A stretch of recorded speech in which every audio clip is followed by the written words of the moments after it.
Well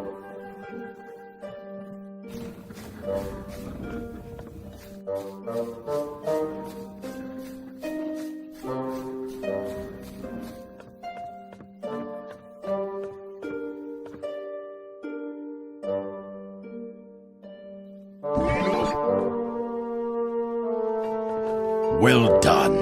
You have proven yourself to be valiant warriors.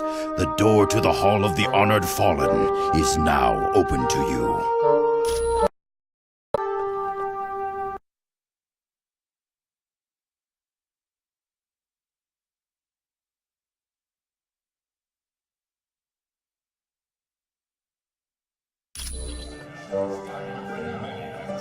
Hello, valiant warriors. Welcome to the Hall of the Honored Fallen, where the courageous dead of Asgard feast and await the final battle, Ragnarok.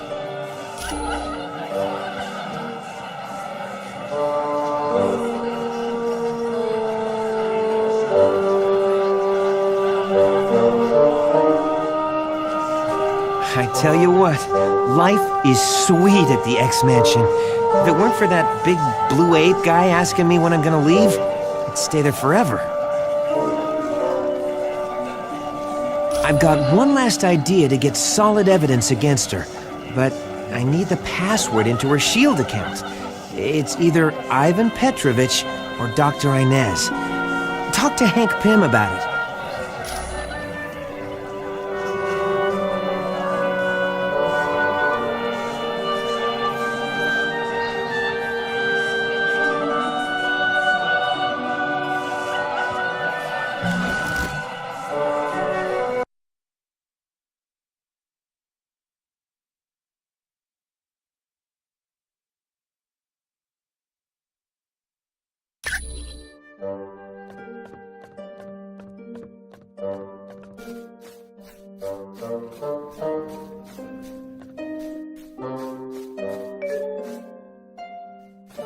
Hey, how are you? He's one of the few men who ever treated the Black Widow well. Ivan was her chauffeur, and later turned out to be her surrogate father. He had raised her after her parents were killed in a fire. You'll have to ask the Black Widow about that name. Come back anytime.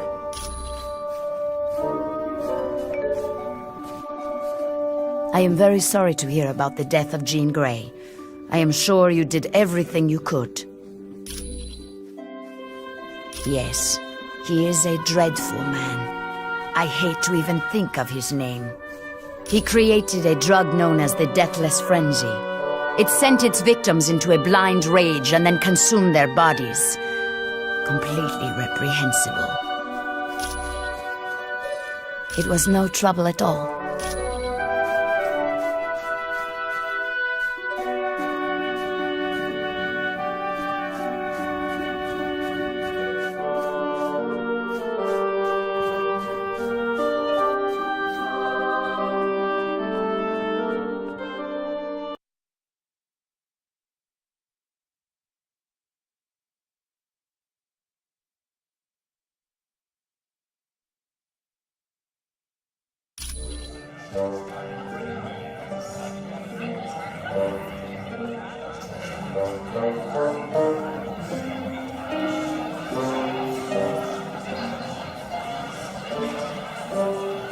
Oh, isn't that Valkyrie something? Maybe I should, go over there and introduce myself. Beast and a friend of his, Forge, I think, had some kind of teleportation device they used on me. But they told me I have to get back to Earth pretty quick. Something about keeping a lock on me could tear the space-time continuum and, I don't know, destroy reality as we know it. Makes me wish I was a mutant. Huh, they've got everything there. Tennis courts, a pool, and a sub-basement full of high-tech gear. That would be great. But Beast keeps following me around and asking me when I'm gonna leave. Thanks.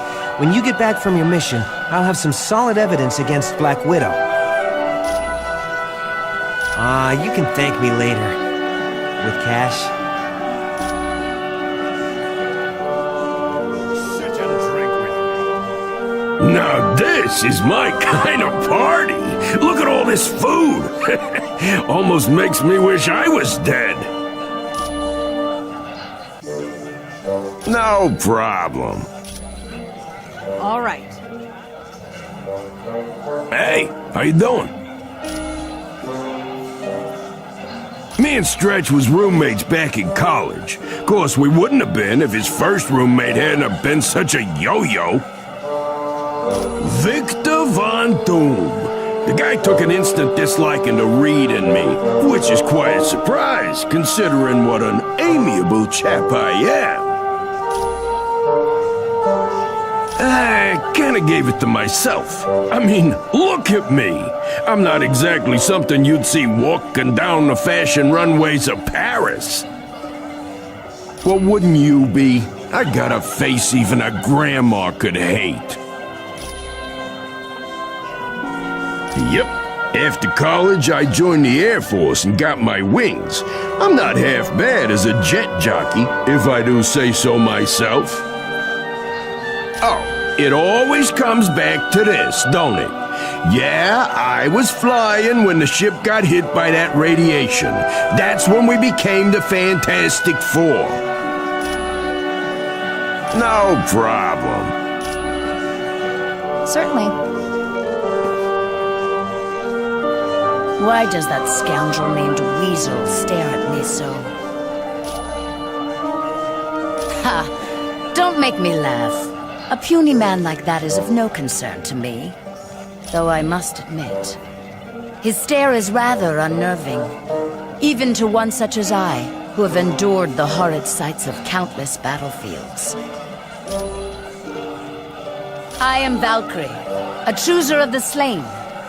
My warrior sisters and I ride over battlefields and escort the worthy fallen to Valhalla. Yes, here they are honored and can feast to their heart's content. Then, on the day of Ragnarok, they will battle once again and prove their courage one last time. I can see a fire around them, a death glow, that signals the warrior is close to the end. Few other gods have this power.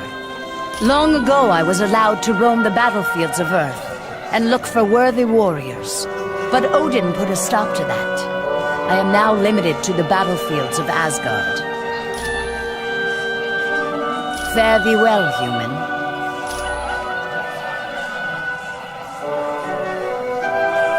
Yeah, you know, this team needs a catchy theme song.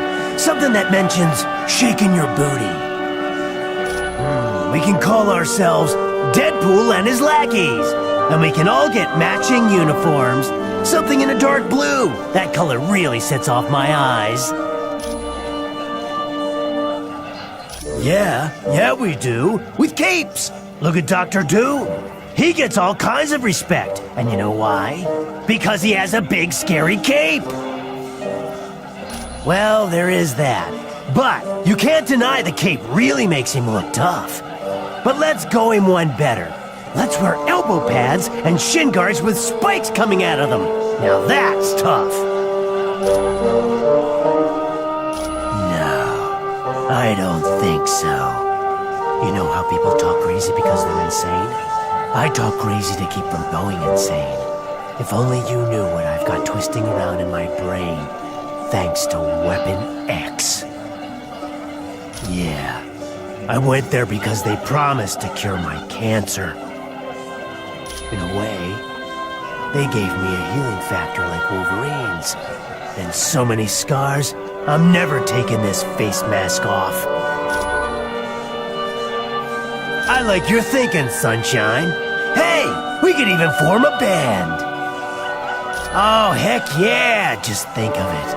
With Storm singing lead, Wolverine on the bass, and the Thing on drums. And not to brag, but I play a pretty mean bagpipe. I've got a rash. Wanna see it?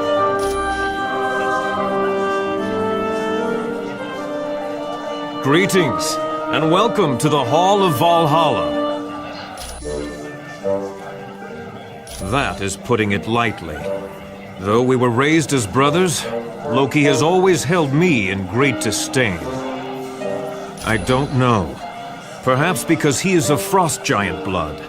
Perhaps he needed more attention from our father as we were growing up. Whatever the cause, he is a vile and deceitful creature.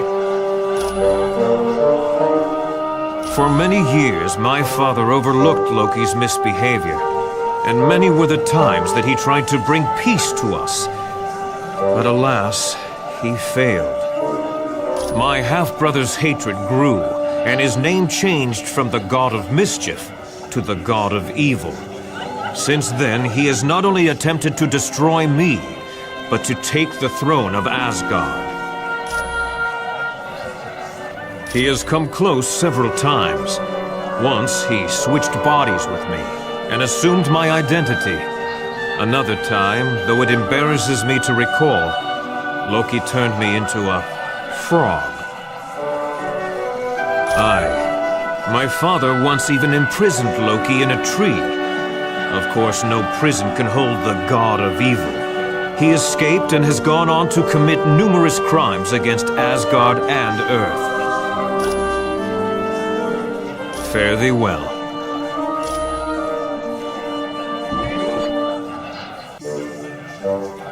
Hello. This is quite the party they have here, isn't it? People are still pretty shocked about losing our teammate in Mephisto's realm, but having Weasel there is a nice distraction. Beast discovered Weasel down in the sub-basement hacking into Cerebro. Forge caught him trying to get into the X-Jet hangar, and Emma Frost found him trying to start up Wolverine's motorcycle. He's always struck me as a man who's fair and wise, but after seeing the Super Soldier Serum program and the Atlantean outpost, I don't know. Has Colonel Fury lost the ability to know right from wrong? What justifies creating those bestial super soldiers or spying on innocent neighbors? I am a mutant. I was born with the power to affect the weather. It didn't activate until I became a teenager. Yes, for some people, a little too different. Take Senator Kelly, for instance. He'd like to have all mutants rounded up and put in jail just because they are different. Anytime, my friend.